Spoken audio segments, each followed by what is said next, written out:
வெயில்ல என்ன குடிக்க வந்திருக்கோம்னா கூலிங்காக குடிப்பீங்கன்னு நீங்கள் நினைக்கிறீங்க, எதிர்பார்க்குறீங்க. ஆனால் நாங்கள் அப்படி குடிக்க மாட்டோம். வருது வேறு டீ வருது. இந்த தேகாத வெயில்ல நாங்கள் மட்டும் தான் டீ குடிப்போம். பிஸ்கெட்டு. ஆனால் அந்த பையன் தூக்கிட்டுமா லட்டுல வச்சு நினைச்சியாதா நட்டுல வச்சேன்.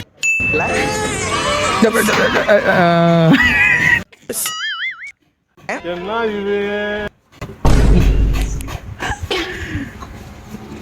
பகுத்தச்சா நல்லா பாட்டி இருக்கு, அருமையா இருக்கு.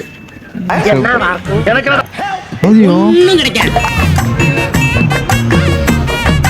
நல்லாதான் இருக்கு. இதுலயே நான் சிரிச்சிட்டு இருக்கேன்னா நான் அடுத்த வீடியோ மட்டும் சொல்றேன். அது ஒரு பண்ணாயிடுச்சு. ஆலியா, அந்த பொண்ணு பேரு ஆலியா. ஓவரா தான் இருக்கும், கொஞ்சம் அட்ஜஸ்ட் பண்ணிக்கோங்க.